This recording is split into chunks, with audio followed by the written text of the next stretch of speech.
Olá pessoal, bom dia, boa tarde, boa noite. Vamos então para a nossa aula 4 da disciplina de Mecânica dos Fluidos. Hoje nós vamos ver a dinâmica do escoamento do ponto de vista da formulação diferencial. Na última aula a gente viu a formulação integral, né? Vamos ver qual é a diferença disso e no final da aula a gente vai ter desenvolvido a equação de Navier-Stokes, ou as equações, né, dependendo do sistema de coordenadas que a gente vai usar. E a gente vai fazer isso através da formulação diferencial. Então vamos lá. Esse slide é o mesmo que a gente viu quando trabalhou a formulação integral, né? Só para ver a diferença. As leis básicas que aplicamos na mecânica dos fluidos, elas podem ser formuladas em termos de sistemas, volume de controle, infinitesimais ou finitos, né? A solução das equações diferenciais do movimento, elas vão dar o comportamento detalhado. Então, por exemplo, se eu quero analisar uma asa de um avião, se eu estou usando a equação diferencial, eu posso pegar a distribuição de pressão ao longo da asa, por exemplo. E se eu estou querendo saber só o comportamento do dispositivo como um todo, só a sustentação total que essa asa vai gerar, daí eu posso usar a formulação integral, que foi o que a gente desenvolveu na última aula. Certo? Então, vamos lá. Vamos iniciar, como na outra aula, pela conservação da massa. Ok? Conservação da massa. Vamos pegar um volume de controle infinitesimal, porque se a gente fizer a formulação integral num volume infinitesimal, a gente vai ter a formulação diferencial, né, que a gente quer. Então vamos considerar um volume de controle, uma partícula fluida. Opa, difícil desenhar aqui com essa canetinha. Uma partícula fluida que está num escoamento qualquer, né? Então aqui eu tenho as linhas de corrente. No meu sistema y, x, z, ok? Essa minha partícula fluida, ela está nesse sistema total, né, nesse escoamento, onde esse escoamento ele possui um campo de velocidades, né? A gente vai tá trabalhando muito com campos, né, que é como essa velocidade varia no meu x, y, z e no tempo, né? A gente costuma simplificar para regime permanente, mas não é necessário isso. Então eu posso dizer que ela tem um componente u em i, um componente v da velocidade em j, um componente w da velocidade em k, e cada um desses aqui também teria uma componente no tempo, mas vamos simplificar. A massa específica também vai variar, né? Eu posso dizer que ela é uma função da posição. Eu tenho um campo de massa específica, um campo de, como se diz, densidade, né? A temperatura pode ser também um campo, pressão pode ser um campo, né? É bem comum ter um campo de pressão. Temperatura a gente não vai estar trabalhando muito aqui nessa disciplina, seria mais a parte de transferência de calor, né? E isso varia bastante, porque se eu tenho um campo de temperatura, daí geralmente eu já não trabalho mais com uma específica constante, dependendo do fluido eu posso estar variando isso como uma função, não desses parâmetros, mas como uma função da minha temperatura, né? É comum isso.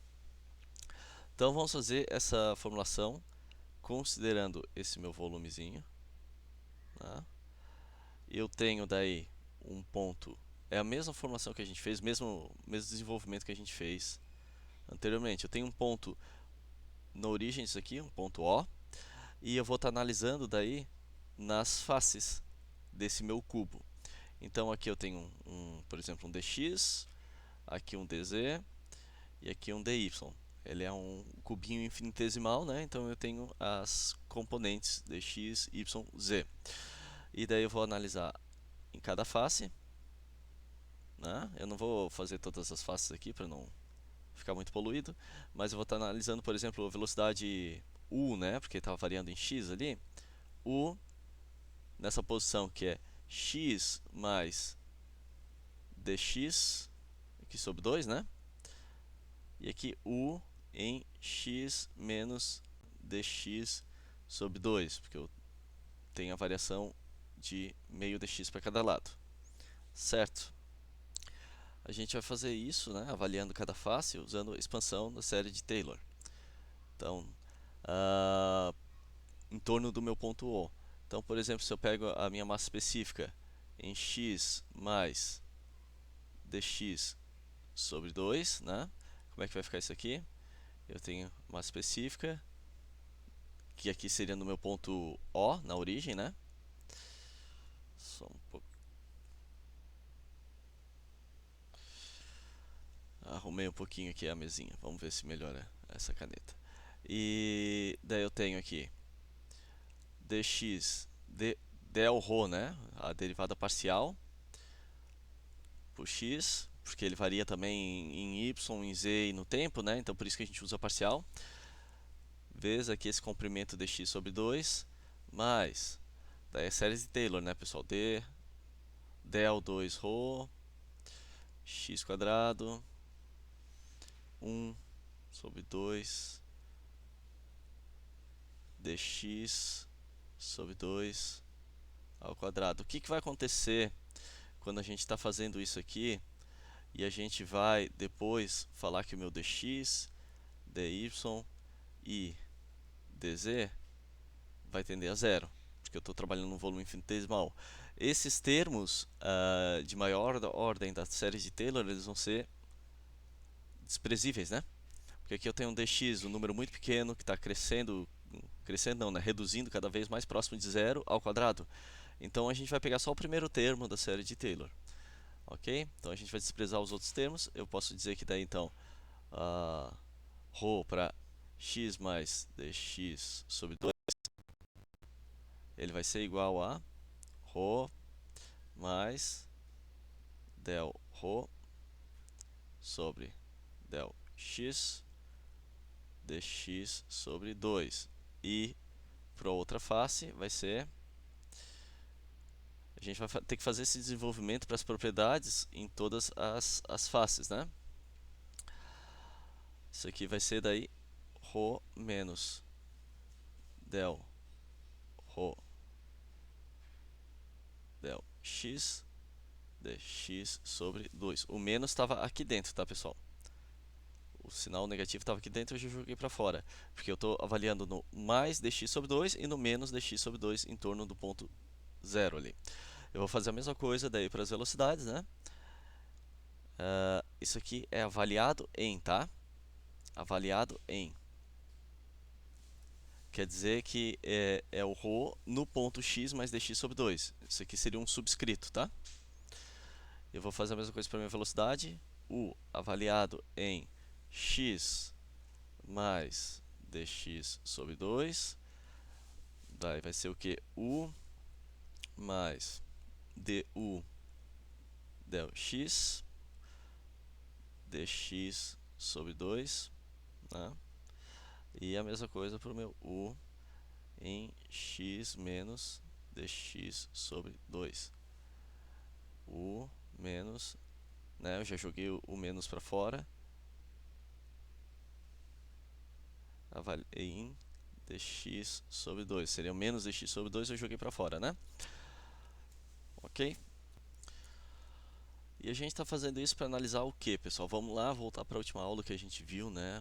Na formulação integral, a gente tem para conservação da massa, usando o teorema de transporte Reynolds, zero igual a derivada parcial no tempo, a integral no volume, né? De ρ dv, mais integral superfície de controle de ρ v dA, certo? O que a gente está analisando aqui? A gente está vendo essa parte, né? A gente está analisando as faces, então, da minha superfície de controle, certo? A gente vai fazer esse mesmo desenvolvimento daí para massa específica, V em o Vzinho, né? Na direção Y, na direção Z, fazendo esse mesmo desenvolvimento, eu vou conseguir daí trabalhar com esse termo aqui, certo? Vamos ver como é que fica isso aqui. Ó, aqui eu tenho, não vou desenvolver para tudo, né? Mas coloquei aqui o fluxo da massa através da superfície de controle e um volume de controle diferencial retangular. Então eu tenho aqui a superfície esquerda, né? Como é que fica o desenvolvimento? e superfície direita. Eu estou fazendo a avaliação do quê? Da integral de ρ v dA, né? O ρ que a gente desenvolveu, o v que a gente desenvolveu, que daí na direção x é u, né? Então na face esquerda que é menos x, na face direita que é mais x. Isso aqui a gente fez o desenvolvimento para o meu ρ naquela posição, que seria a x mais dx sobre 2, né? E aqui o x menos dx sobre 2, certo? Então no final eu vou ter esse desenvolvimento. Percebam que eu vou ter em todas as faces um dx, dy, dz, né? Isso aqui seria o meu volume do cubo, ok? Então fazendo isso aqui, eu vou ter o resultado das 6 faces. Assim, o que que eu fiz, né? Eu joguei, na verdade esse aqui é o meu termo da superfície de controle, né? Aquele segundo termo da minha equação integral para a conservação da massa. Aquela que, onde eu apliquei o teorema de transporte de Reynolds, cheguei para a conservação da massa, esse é o meu segundo termo. Eu vou ter isso aqui para as 3 faces, ou o que eu posso dizer, minha integral superfície de controle de ρ v dA é igual a del ρ u del x mais del ρ v em y e em z. Aqui vou ter dx, dy, dz, certo? Agora, pessoal, qual que é o meu primeiro termo? Né? Primeiro termo da equação da conservação da massa. Ele vai ser a taxa de variação, a taxa de variação no meu volume de controle da massa, né? Rho dV. Isso aqui eu posso dizer, derivada parcial no tempo, de ρ dx, dy, dz, porque isso aqui o que que é? Esse aqui é o meu volume, né? Então, ρ dV igual a dρ dt dx, dy, dz. Então, percebam que aqui eu tenho um termo de volume, aqui eu tenho um termo de volume que eu vou poder cortar depois, um com o outro, e eu vou ter daí a forma diferencial da lei da conservação da massa. Diferencial da conservação da massa. Como é que vai ficar? Olhando aquelas duas equações ali, cortando o que precisa cortar, pessoal, eu vou ter dρ dt mais dρ u dx mais dρ v dy dρ w dz igual a zero, ok? Percebam que se eu fizer simplificações, né? Aqui seria a minha equação da continuidade.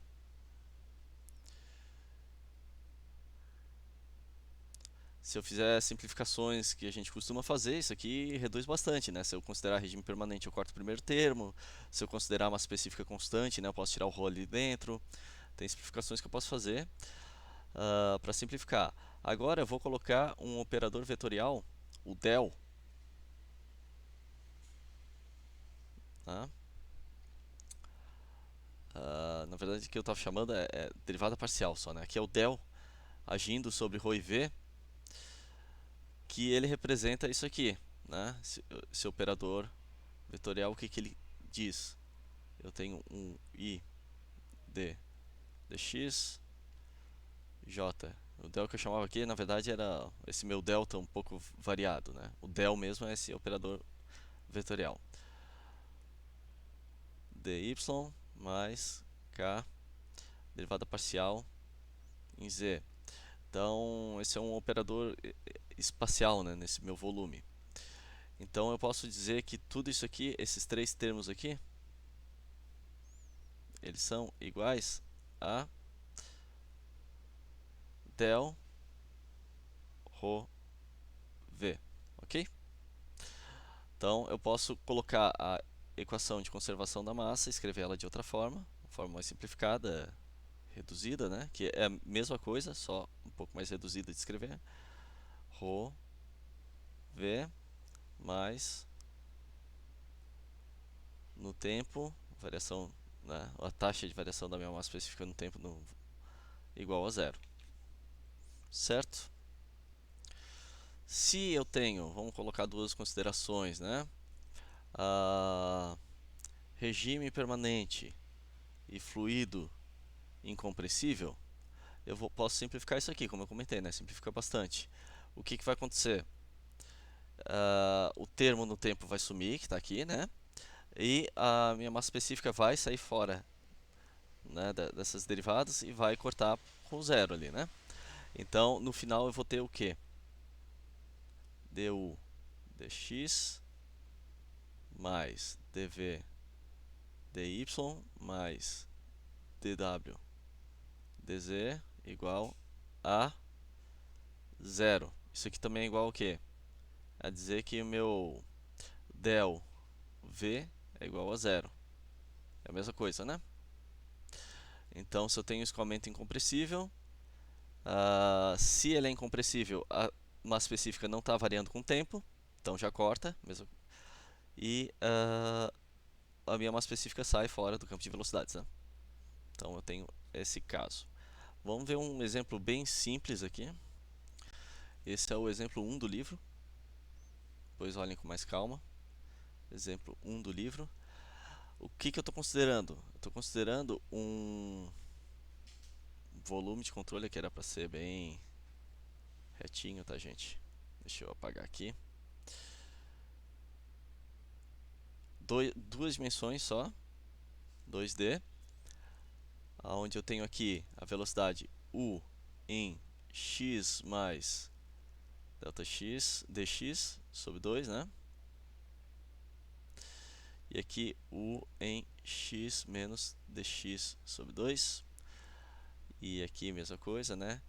V, um pouquinho diferente meu u do v, hein? Y mais dy sobre 2. E aqui embaixo, v de y menos dy sobre 2. Se eu vou colocar então a equação da continuidade para ρ igual a constante, o que eu vou ter? Du dx mais dv dy igual a zero, né? Eu vou tirar o termo em z, porque isso aqui é 2D apenas. Eu vou ter então que a taxa, né, ou quer dizer, a variação de u na distância x igual a dv dy negativo, né? Então essa vai ser a relação que eu vou ter para esse escoamento. Isso aqui já vai me dizer o quê?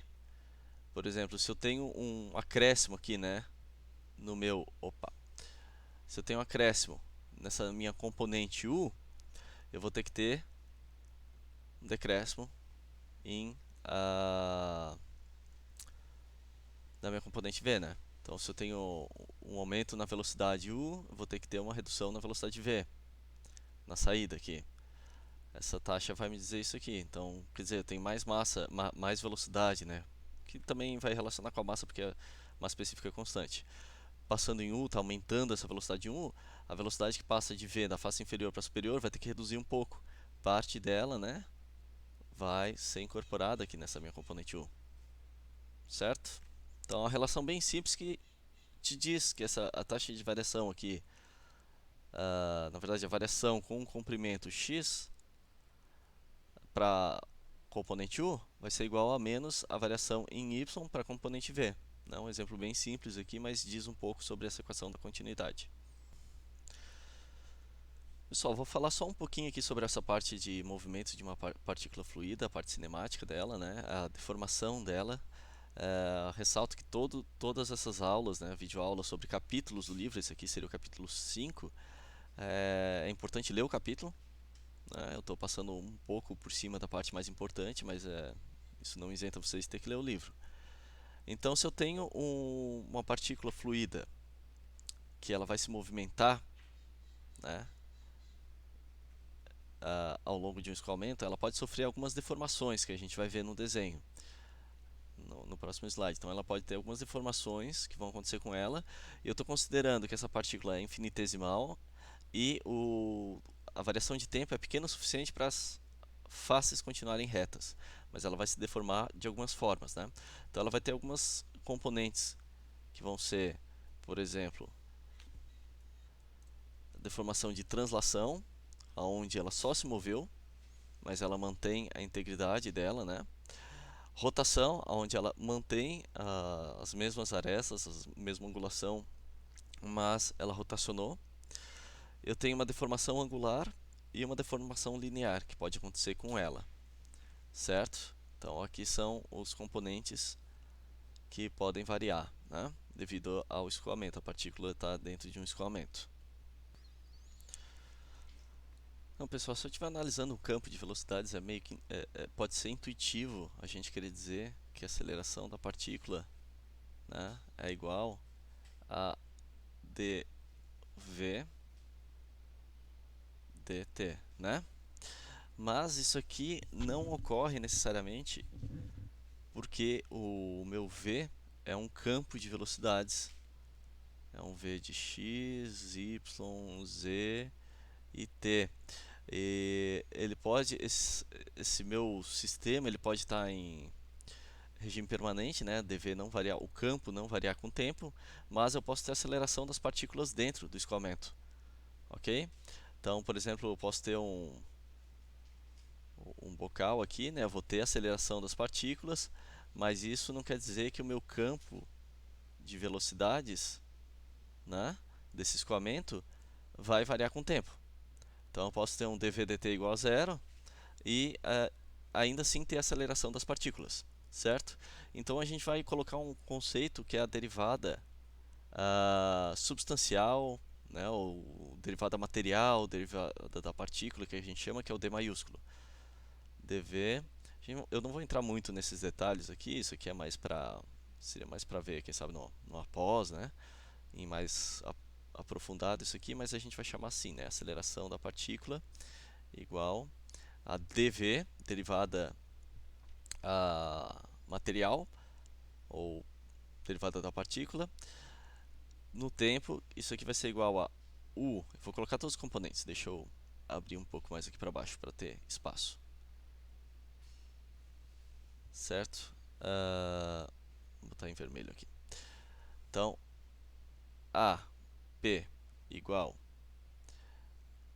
a dv dt, aqui é a derivada material. Isso aqui vai ser igual a u dv dx mais v dv dy mais w dv dz mais dv dt. Aqui seria a aceleração local e essa daqui é a aceleração convectiva.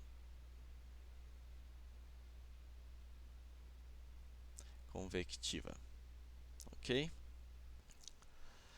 A aceleração convectiva é do próprio escoamento, né? É a aceleração da convecção do escoamento. E a aceleração local daí é um termo com a variação do tempo. Então, opa, deixa eu escrever como é que eu posso colocar essa equação no final.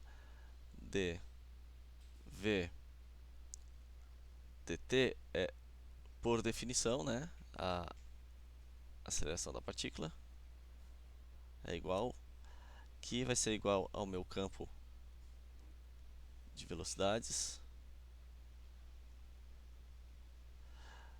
mais a aceleração local. Certo? Então, o que que eu fiz aqui, né? Eu estou estudando a aceleração devido à translação da partícula andando por um campo de escoamento, certo?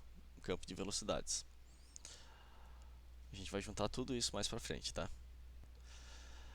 Agora vamos entrar na conservação da quantidade de movimento linear. A gente já fez, né, a conservação da massa e vamos ver a conservação da quantidade de movimento linear. São essas duas equações básicas que são o foco da nossa disciplina aqui, né?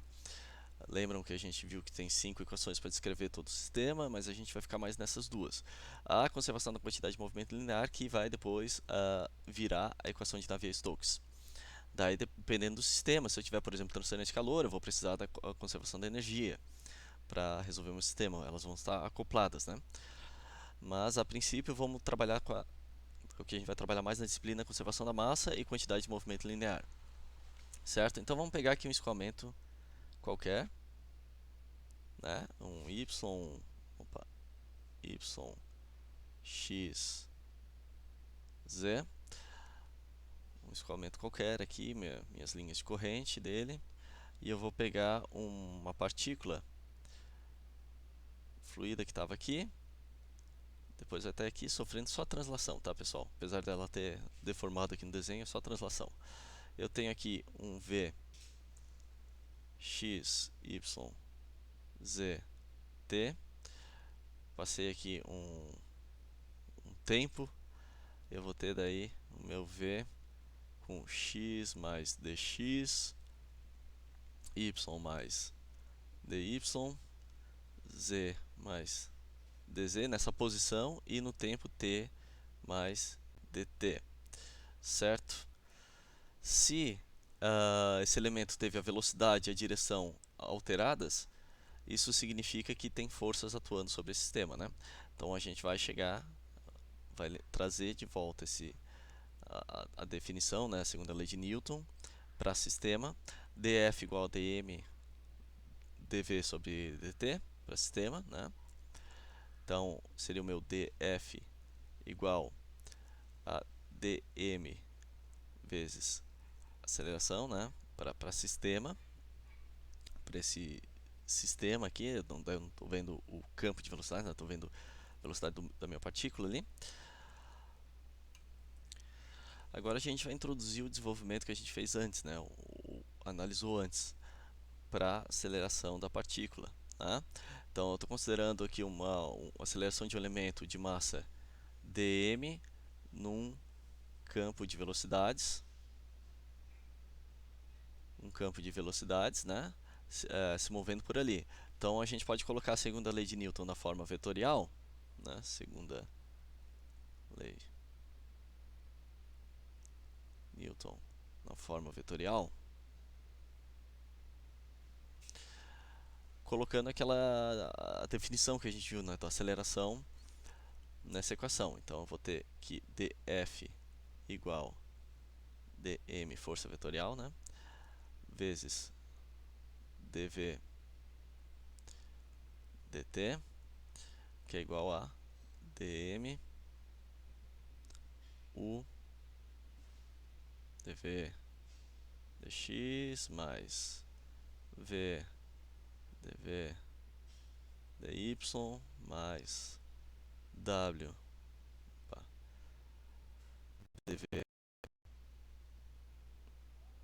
dz mais a componente de aceleração local, que é dv dt, certo? Então, pessoal, percebam o seguinte, né? Quando a gente estudou ali na aula 2, né, o capítulo 3, a gente está vendo na parte estática. Estática, eu quero obter o quê? O campo de pressões, que é o que a gente fez, né? Para obter, por exemplo, os esforços que estão ocorrendo numa uma comporta submersa, eu quero saber o campo de pressões. Agora, eu vou querer obter o meu campo de velocidades, né? Porque a gente não está mais trabalhando com estática, a gente está trabalhando com cinemática. Então eu quero saber o campo de velocidades. Então esse é o capítulo 5 aqui, né? Campo de velocidades. Eu vou usar daí a segunda lei de Newton. Ok? Então eu quero saber aqui o campo de velocidades. Para isso eu preciso então obter o quê? Eu já vi que eu tenho aqui uma relação com o meu campo de velocidades, né? O dv dt. A dm é a massa do sistema, então eu preciso achar uma relação correta aqui para a formação adequada para a componente da força. Então eu vou ter, né, os meus componentes df x, df y, df z. Então a gente vai quebrar nas três componentes, né? Então ele não é mais vetorial aqui, eu tenho já só a componente em x, em y e em z da força. Relembrando, pessoal, quais são os dois tipos de esforço que eu posso ter numa partícula fluida, né? Eu posso ter as forças de superfície, né, devido às tensões de cisalhamento ali, de superfície, e a de campo. Cisalhamento é o normal, né? No caso, o normal seria equivalente à pressão, e as forças de campo atuando, como a gravidade ou alguma eletromagnética. Nessa disciplina a gente vai considerar só a gravidade, né? Então, se eu for pegar na minha direção x, quero analisar só a direção x. Essa canetinha ela não conectou bem hoje, ela está meio estranha, um problema com o software dela. Então vamos lá. Considerando só os componentes x da força atuando no elemento infinitesimal de massa dm, né? Volume dv, que é dx, dy, dz, né? Meu volume. Eu quero saber só as tensões que atuam na direção x, né? Que atuam na direção x. Dê uma olhada na aula ou no livro, é a figura 5.9, mas é o tensor de tensões. Eu não vou colocar aqui para não confundir mais ainda, mas aí vocês podem olhar como é que seria o tensor de tensões. Mas é aquela mesmo princípio, né? Eu estou analisando o centro do meu elemento e eu vou ter daí a face direita, a face esquerda, embaixo e em cima, atrás e na frente, né? Vamos fazer só simplificado aqui então. Eu tenho aqui meu elementinho, por exemplo. Daí eu vou ter as tensões normais, né? X. No outro lado também, né? Vou ter. Aí tem a variação disso em x, em dx sobre 2 e em menos dx sobre 2. Ok? Eu vou ter também cisalhamento em cima. Daí tem um contrapartida embaixo. E nas faces laterais. Certo? Então eu tenho três pares de componentes, né?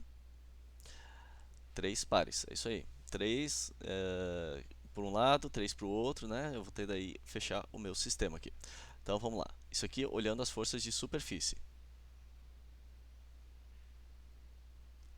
Superfície, eu vou ter daí então as forças de superfície em x igual a sigma xx mais variação dele em x vezes dx sobre 2. Estou olhando então a minha face direita aqui, né?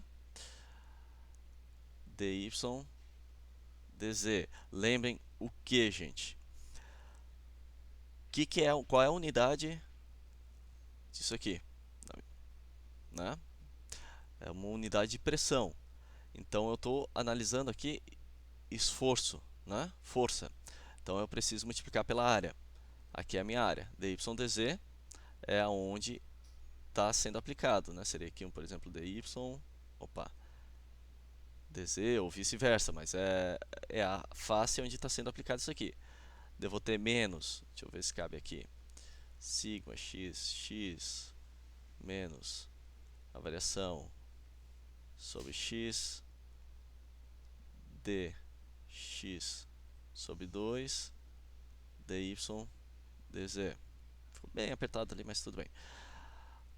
Aqui eu analisei o primeiro par, que são das faces normais, né? Normais. Agora eu vou ver as de cisalhamento, ok? As normais estão relacionadas à pressão, né, do sistema. Tal yx mais de tal de yx sobre a y dy sobre 2 dx, mesma coisa, eu tenho que considerar qual é a área que isso aqui está sendo aplicado, menos agora yx menos d tal de yx dy vezes dy sobre 2 e qual é a área que está sendo aplicado, dx dz nesse caso. Pois olhem com calma o meu elemento ali, né, o tensor de tensões. Agora eu vou ter em zx mais d tal de zx dz, aqui é o elemento, né, dz sobre 2, a distância dz sobre 2, dx dy menos tal de zx mais, bom, eu vou, depois vocês completam, mas segue o mesmo princípio, né? Eu posso então simplificar. Simplificando, eu vou ter aqui as forças de superfície, né, em x igual a d sigma xx dx mais d tal de yx dy mais d tal de zx dz dx dy dz, ok? Eu vou considerar então apenas a gravidade.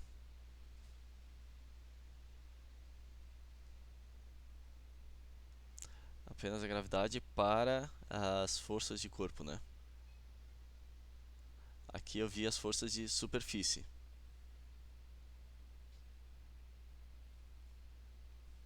Ok? Então eu vou ter, né, a gravidade agindo, o Gx, né? Que seria a gravidade em x, daí depende, ela pode ser zero, daí depois das simplificações vem por vocês, pelo entendimento do exercício. E um volume dV, né? E uma massa dm,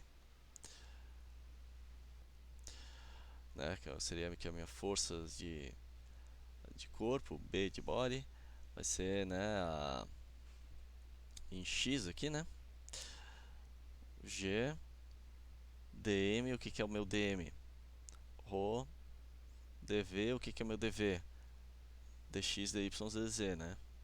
Então eu posso colocar aqui as minhas forças em x, né? O d das forças em x igual ao df de corpo em x mais df superfície em x.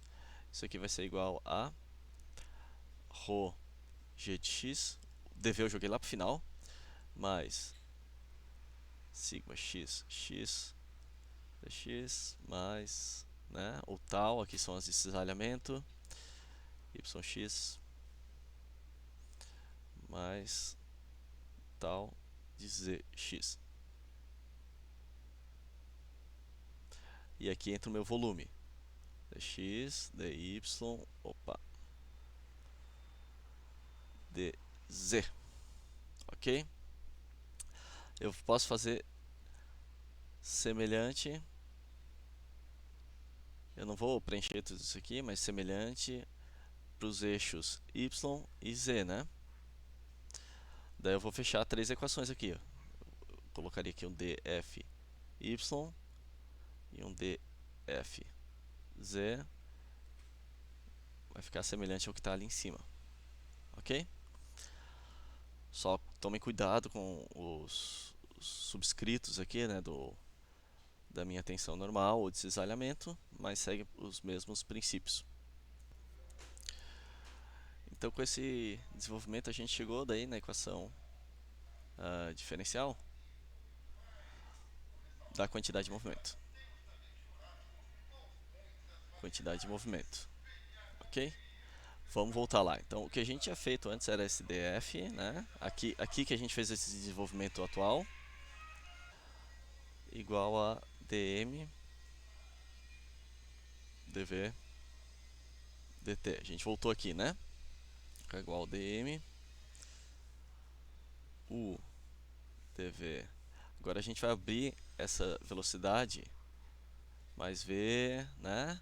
E no final tem o dv, faço em u, em v, em w, e aqui no tempo. Eu vou abrir isso aqui para x, y, z, então esse meu v vai virar componente, eu deixo de ser aqui o vetorial, eu estou analisando as três componentes, né? Eu vou olhar então só em x primeiro, e o meu v vai virar u. Vamos ver como é que vai ficar isso aqui. Né? Eu vou substituir df pelas forças de campo e de superfície, né? Então como é que vai ficar isso aqui na direção x? Eu vou ter ρ g de x mais, né, d sigma x em x, mais agora o tal, aqui é um xzinho, aqui é outro xzinho, d tal yx em y, d tal zx. Eu vou fazer só a primeira completa aqui, mas nos eixos y e z são iguais. Arro du dt, né? Eu peguei esse componente tempo aqui e joguei para frente, mas é a mesma coisa. Mais u du dx mais v du dy mais w du dz, certo? Então eu vou fazer isso aqui para o eixo y e eixo z, né? Eu não vou preencher, mas vocês façam, é bem semelhante. E eu tenho daí aqui as equações diferenciais da quantidade de movimento para os três eixos, né? Satisfazendo a hipótese do contínuo, antes eu tenho que daí obter, antes de obter a solução, né, equações razoáveis para essas tensões, né, para substituir, ok? Em termos de campo de velocidade e campo de pressão, ok? Então eu tenho que pegar as tensões em termos de campo de velocidade. Aqui talvez vocês já estejam imaginando o que eu vou pegar em termos de campo de velocidade, né? E campo de pressões, que também talvez você já esteja imaginando o que eu vou pegar em termos de campo de pressão, né? A minha normal vai ser em termos de campo de pressão e as minhas cisalhamento em termos de campo de velocidade, né? Como eu comentei, eu vou ter quando eu tenho velocidade do fluido, eu vou ter o atrito ali entre as partículas, né? E eu vou ter daí tensões de cisalhamento. É isso que vai fazer uma deformação do meu fluido, ok? Aqui que entra então a equação de Navier-Stokes. Se eu tenho um fluido newtoniano,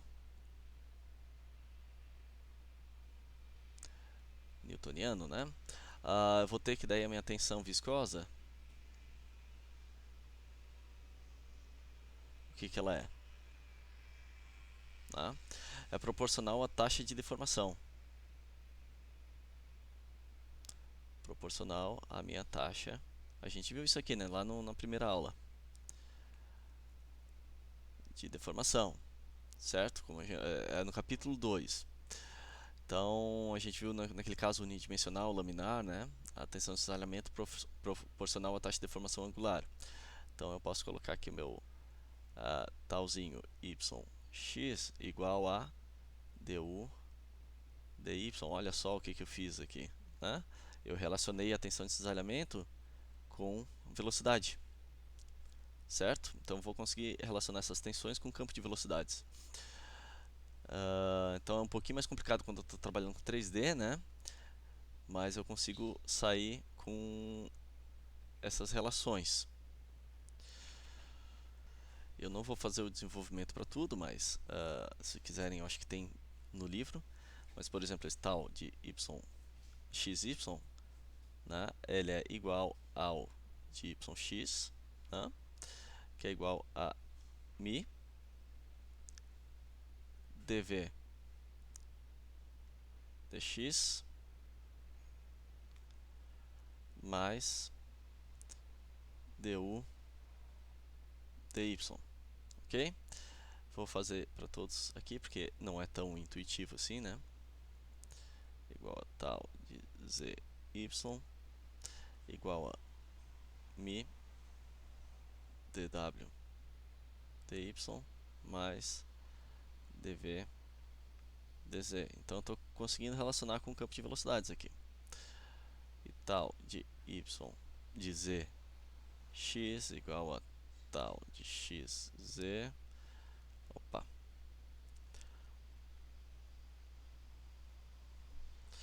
que é igual a mi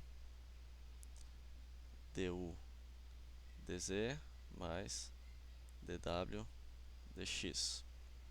Ok? Então aqui eu tenho uma relação das minhas tensões de cisalhamento com campos de velocidade, e eu posso fazer, daí também eu não vou desenvolver o porquê, mas também foge um pouco do escopo da aula, mas dê uma olhada nesse desenvolvimento, tal de xx igual a menos P, aqui P é a pressão termodinâmica. Depois a gente vai ver um pouquinho as diferenças. Dinâmica, ok. Menos 2 terços de mi div de v mais 2 mi du dx. Devo fazer isso para as três componentes, né? Não vou desenvolver tudo aqui. Ok, então o que eu vou ter? Se eu substituir tudo, eu não vou escrever tudo aqui, eu coloquei já só a equação final. O que eu vou ter são essas equações, certo? Essas são as equações de Navier-Stokes. Ok? As considerações, né, eu tive que considerar o fluido newtoniano para conseguir relacionar as tensões com o campo de pressão e velocidades. Mas eu tenho aqui então as equações para o meu eixo x, y, z. Um exercício para vocês depois. Olhem o que eu tenho em cada termo e tentem entender o significado físico de cada termo, certo? Então aqui eu tenho né, eu coloquei as expressões de tensão nas equações diferenciais de movimento. Dei uma olhada com calma como é que chegou nesse final aqui. Mas aqui eu tenho as equações de Navier-Stokes, certo? Se eu simplificar, posso simplificar bastante, né? Se eu considerar escoamento incompressível,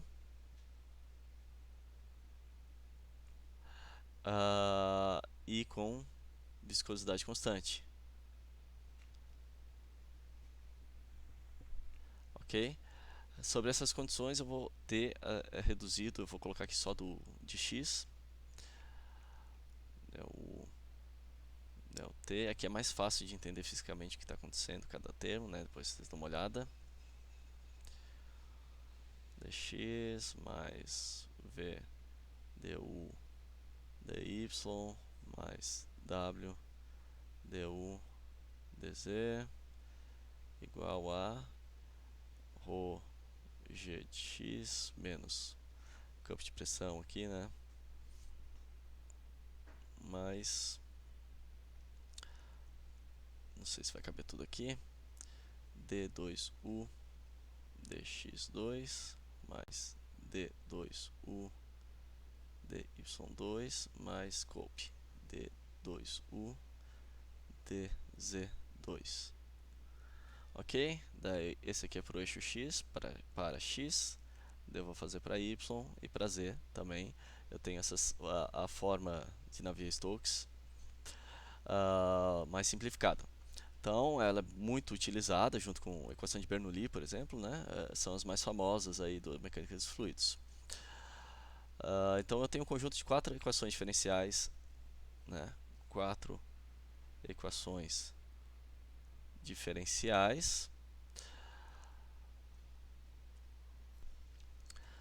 Equações diferenciais parciais acopladas que vão relacionar daí, quais são os parâmetros que eu vou relacionar? U, V, W e P. Campo de velocidade e campo de pressão. Eu tenho as 3 equações Navier-Stokes aqui, né, para o eixo x, y, z e a da conservação da massa. Então, com essas 4, eu consigo obter as 4 incógnitas, né? Então, essa equação aqui é o que eu vou usar, por exemplo, em mecânica, em CFD, né, Computational Fluid Dynamics, né, os softwares, para resolver. Daí, claro, eu vou ter equações complementares. Se eu estou trabalhando com transferência de calor, eu vou colocar a equação de energia junto, né? Tem lá uma caixinha no software, pá, adiciona energia também. Mas a princípio, né, essas que vão ditar boa parte dos escoamentos que a gente vai estar estudando, né? As restrições quais são? O fluido tem que ser newtoniano, né? Aqui são as restrições. Newtoniano, viscosidade constante e incompressível. Para usar essas aqui, a versão mais simplificada, né? Se eu for lá e colocar sem atrito, a gente vai ver isso melhor no próximo capítulo, tá, pessoal? Sem atrito viscoso, eu vou ter daí o quê? A equação de Euler, né? Vou ter só isso aqui, ó. PTT igual a ρ g menos del P. Ok? Então a gente vai ver na próxima aula, no capítulo 6, né, é o escoamento sem atrito, certo? Vamos fazer então um exemplo.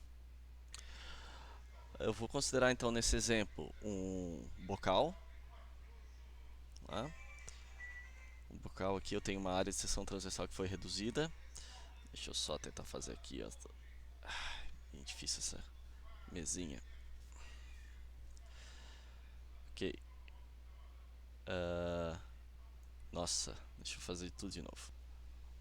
Ok, fiz um pouquinho melhor aqui. Então eu tenho um bocal, tenho um escoamento passando por aqui, eu tenho uma partícula que está caminhando na linha central do escoamento, né? Aqui eu tenho a dimensão L, certo? Então eu vou ter a velocidade u da partícula como uma função de x igual a u0, 1 mais x sobre L. Isso aqui foi o que foi dado, certo? Foi dado esse, seria o meu campo de velocidades aqui, né, nessa linha central. E eu quero saber então, vamos lá, aceleração da partícula. Ok? Acelera só em x, pois o movimento é apenas em x, né? Ela não está se movimentando nas outras direções. Eu quero saber qual é a aceleração dessa partícula, considerando que ela está caminhando na linha central. Então vamos lá. Aceleração da partícula em x é igual a, eu vou colocar aquela equação que a gente obteve para aceleração, né? Du dx mais v du dy mais w du dz mais du dt. O que eu posso cortar daqui, pessoal? Né? Eu posso usar a derivada depois total, porque ele não vai variar, o du não varia com y e não varia com z. E eu também vou ter daí a condição de regime permanente, ele não varia com o tempo, né? Ele varia apenas com x. Então eu posso reescrever isso aqui, a aceleração p em x igual a u, derivada total, porque ele só varia com x, du dx, igual a u0, 1 mais x sobre L vezes u0 L. O que é isso aqui? É o meu du dx, né? Du dx. Então, meu apx vai ser igual a u0 quadrado sobre L 1 mais x sobre L. Então aqui eu consigo já a aceleração em x. Eu reescrevi aqui, né? Porque eu quero deixar bem reforçado, bem enfático de que isso é no meu ponto x, eu estou analisando o ponto. Então a aceleração em x, né, no ponto x vai ser isso. Então ela traz aceleração, vamos lá, aqui ó, aceleração das partículas,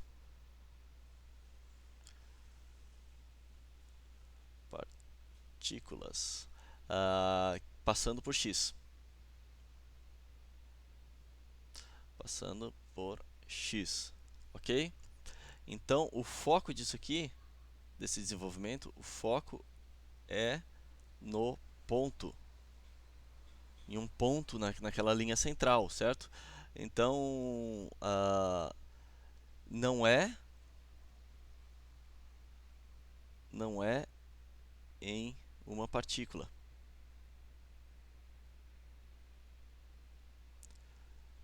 Quando eu foco no ponto, eu vou chamar isso aqui, no meu método A, o método... Nossa, às vezes a caneta funciona bem, às vezes ela está meio travando, né? Euleriano.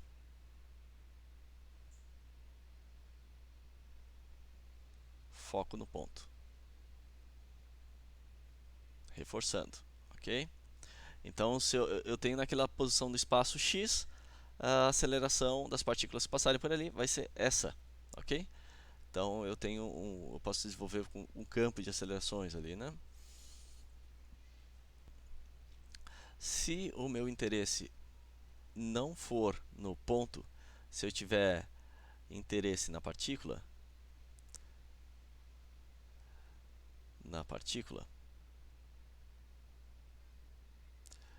eu quero ver como essa partícula está se movendo ao longo do tempo, né? Eu tenho aqui essa partícula caminhando, caminhando, caminhando, caminhando, né? Então eu vou usar o B, que é o método lagrangiano.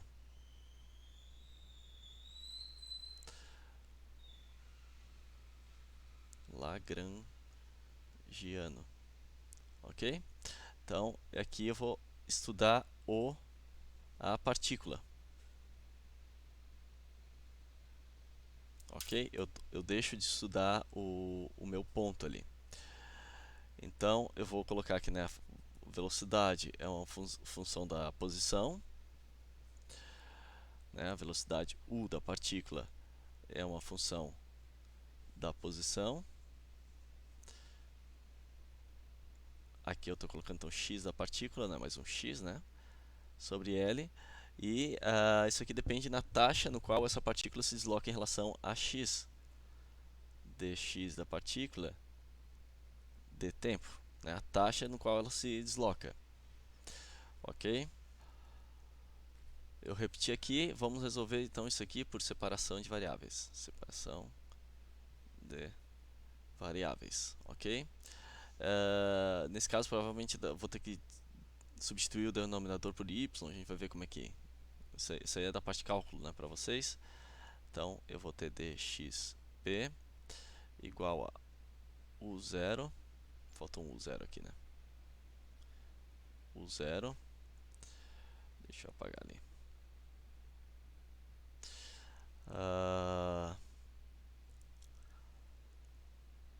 1 mais x da partícula sobre L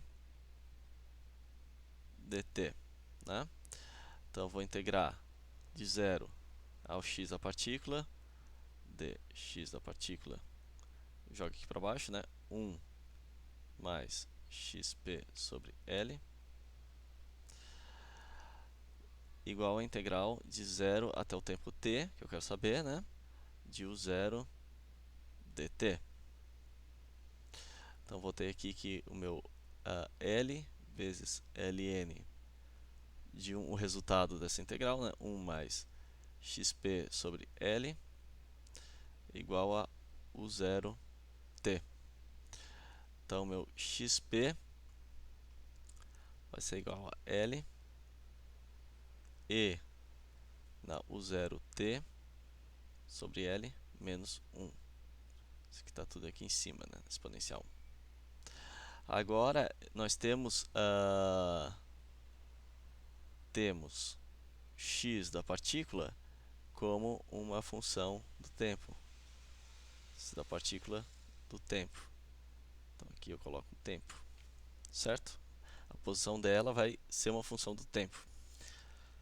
Se eu tenho x da partícula como uma função do tempo, né? Igual a L, vamos só repetir aqui, e u0t sobre L menos 1, o que eu posso fazer? Né? Se eu derivar uma vez, eu vou sair com a velocidade. Se eu derivar duas vezes, né, ou de novo, eu vou sair com a aceleração. Ok? Então vamos lá.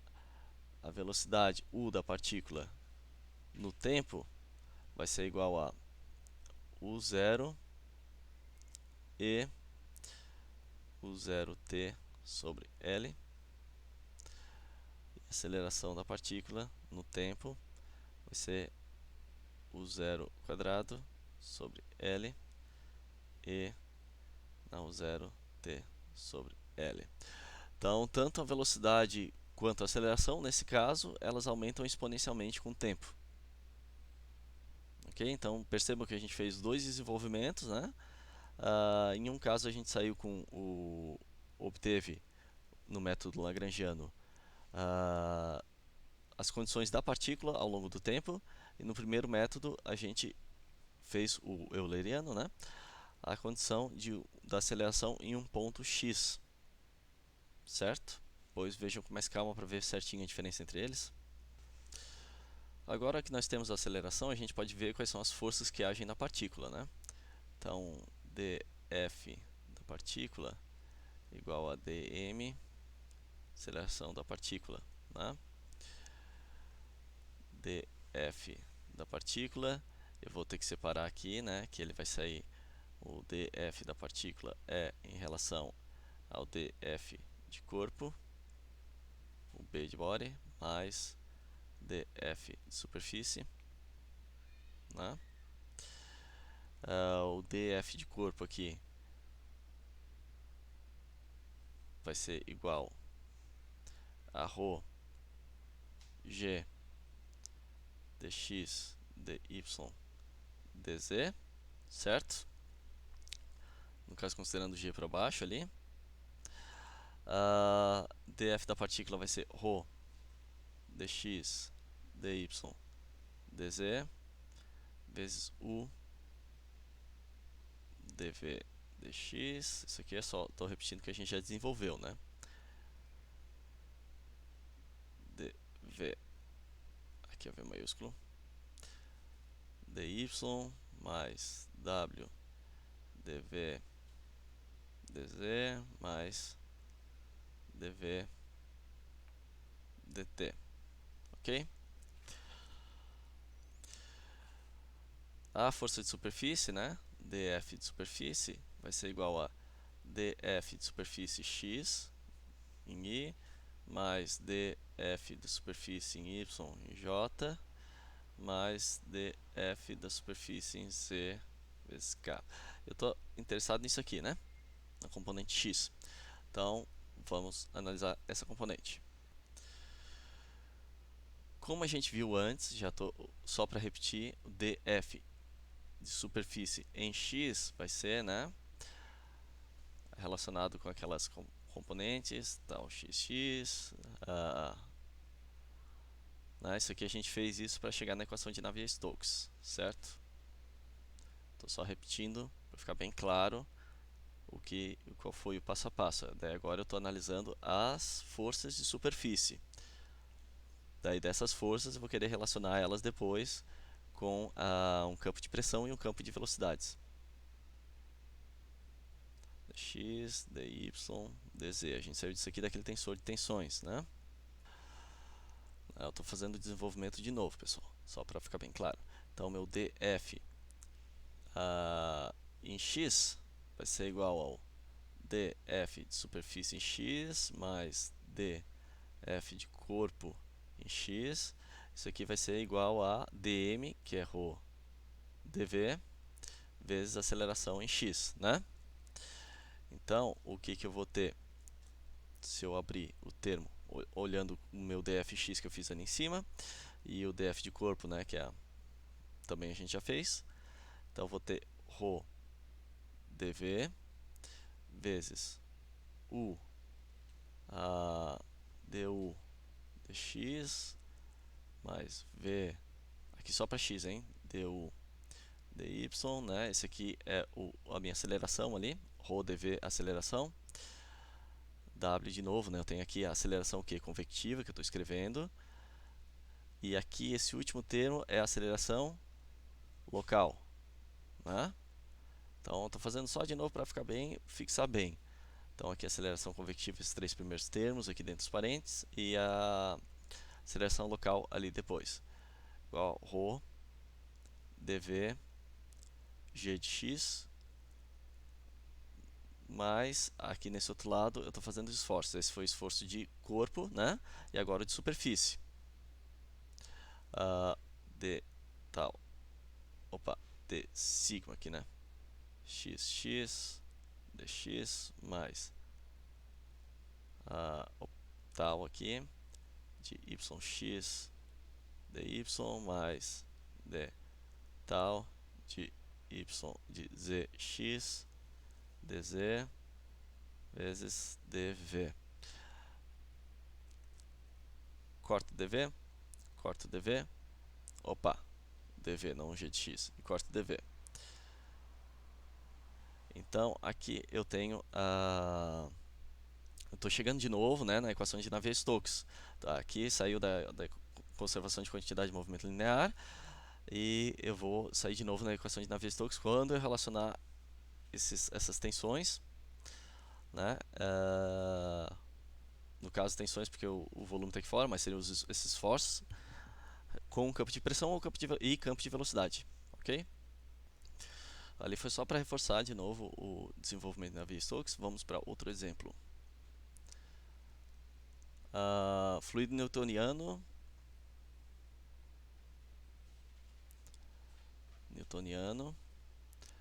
e compressível, ok? Que não varia com Z, então 2D. Então vamos ver esse exemplo aqui. Eu tenho aqui as duas placas, né?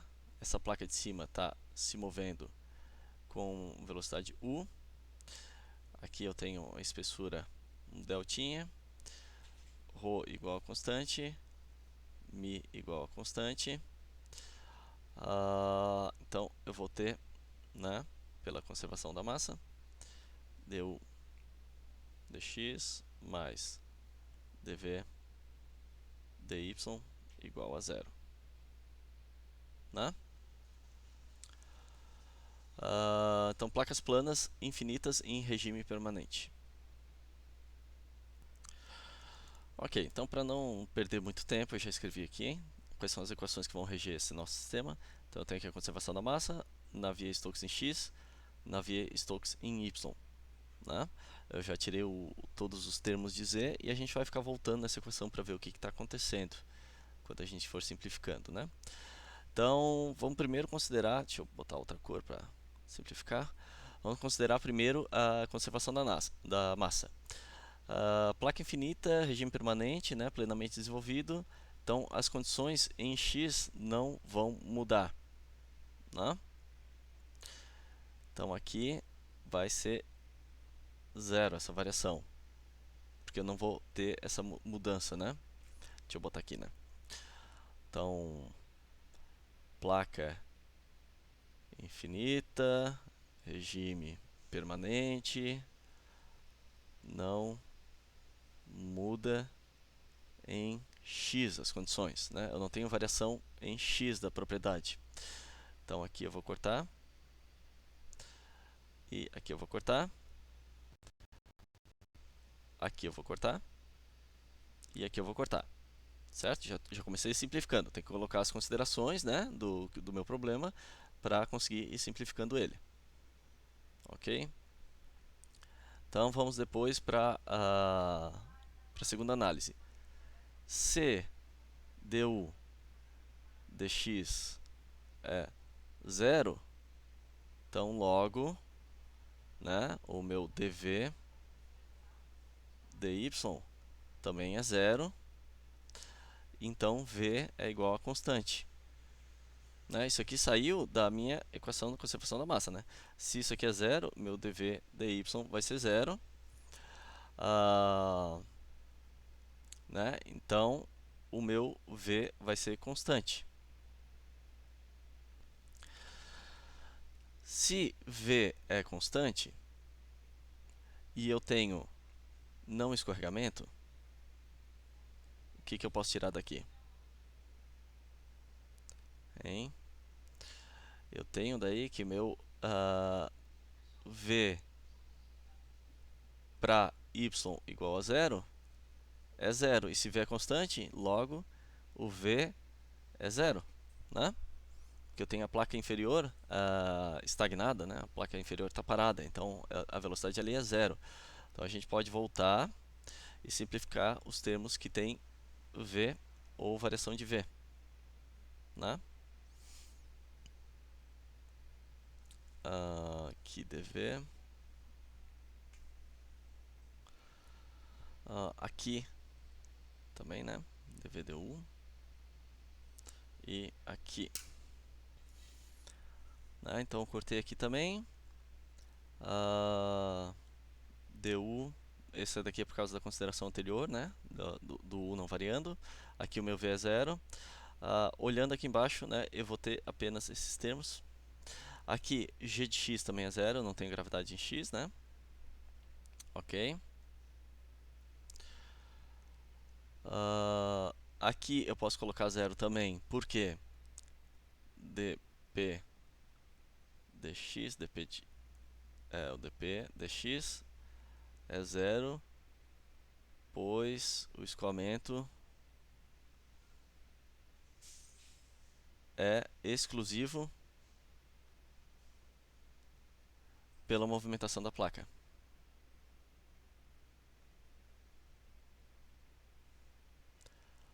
Ok? Eu posso ter um gradiente de pressão em x, claro, se eu tenho um escoamento em x, mas daí eu teria um escoamento decorrente desse gradiente de pressão, né? E nesse caso eu tenho só a movimentação da placa, então eu não tenho variação de pressão em x, nesse caso de regime permanente. Então aqui me sobrou esse termo, e na equação 2 de Navier-Stokes me sobrou esses dois termos, certo? Só esses dois e só isso aqui. A conservação da massa entrou justamente para eu avaliar que meu dv dy é zero. Né? Daí corta daqui e com isso eu também obtive depois que meu v era igual a zero. Ok? Então vamos ver como é que ficou só essas duas equações que sobraram. Eu tenho aqui do que sobrou que meu ρ g de y igual dp dy, né? Então meu ρ g de y é dp P dy, porque P só varia com Y agora, eu sei que não varia mais com X, e aqui da equação em Y de Navier-Stokes, eu saí com isso aqui, 0 igual a mi d2u dy2, né, que meu u vai variar em Y, eu tenho então que meu d2u dy2 é igual a 0. Então eu tenho duas equações, 1 e 2, e a minha solução vai ser para encontrar a pressão que varia com y, né, por causa da gravidade, e a velocidade que varia com y, ela não varia com x. Toda essa placa, esse escoamento entre as duas placas está já plenamente desenvolvido e varia só decorrente da velocidade da placa superior. Fazendo o desenvolvimento da primeira, né, eu tenho que dp dy igual a ρ gy, dp igual a ρ gy dy, p igual a ρ gy y mais uma constante. Então eu vou ter que analisar em uma condição de contorno. Pressão para y igual a delta, né, lá em cima eu vou chamar de pressão atmosférica, ou pressão naquela condição superior, né, igual a ρ gy delta mais c. Logo, eu vou ter isso aqui porque é uma condição de contorno. A condição de contorno é de que a pressão para y igual a delta igual a P0. Então aqui eu consigo sair com o meu C igual a P0 menos ρ g delta. Eu venho para cá, então o meu P de y igual a ρ g de y, y mais P, a constante, né, P0 menos ρ g de y delta.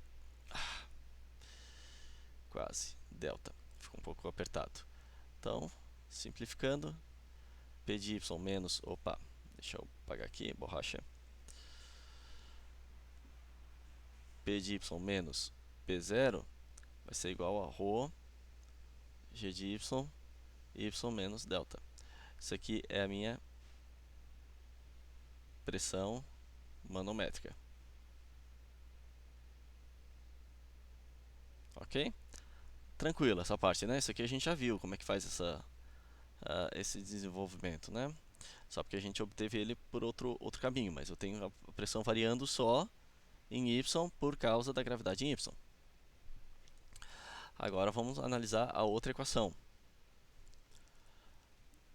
d2u dy2 igual a 0, né?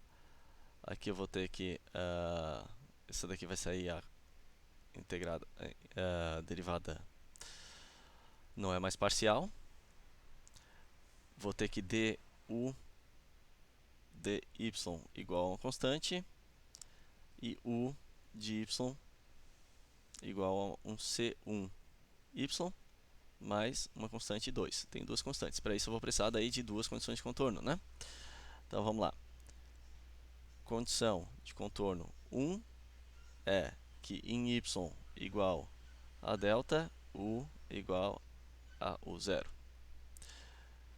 Condição de contorno, ou u0 ou v, né, a velocidade da placa. Condição de contorno 2 é que em y é 0, a minha velocidade, aqui é uma seta, né? A minha velocidade u é 0, né? Então se eu usar u de y igual a 0, que é mais fácil começar por essa, né? Igual a 0, igual a C1, 0 mais C2. Nisso a minha constante 2, eu tenho que ela é 0. Tranquilo. Agora usando a outra condição de contorno, eu tenho que u em y igual a delta, é igual a velocidade o 0, né, a velocidade da placa, vou deixar só u, a velocidade da placa, C1 delta mais o meu C2 eu já sei que é 0, eu vou ter então que o meu C1 é u sobre delta, né? Então aqui eu consigo achar o meu perfil de velocidade, que é intuitivo, né? O meu perfil de velocidade em y é igual a u sobre delta vezes y. né? É intuitivo, a gente já imaginava que isso ia acontecer. Aqui em cima eu tenho a velocidade u e ela tem um perfil que vai decrescendo linear até zero em delta, ok? Que é a minha velocidade u. Então, pessoal, essa daqui era a aula de hoje, né? A parte da dinâmica do escoamento. A gente fez o desenvolvimento da formulação diferencial e chegamos na equação de Navier-Stokes, né? Então, depois de assistir a aula, dê uma lida com calma no livro, né? Em todas as partes, as considerações.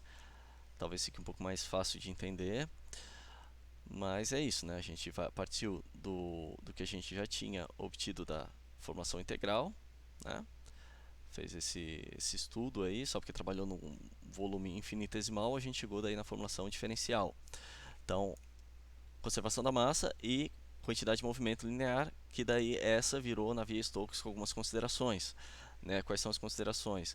De que meu campo de tensões ele pode ser relacionado a um campo de pressão e um campo de velocidade, né? Então a gente conseguiu chegar nessa relação. Daí a gente usa essas quatro equações, né, que é Navier-Stokes em x, y, z, mais conservação da massa, para obter daí o campo de velocidades e pressão do meu sistema. São as incógnitas, né? É isso, pessoal. Então a gente se vê na próxima aula, onde eu vou falar sobre escoamento incompressível. Um abraço.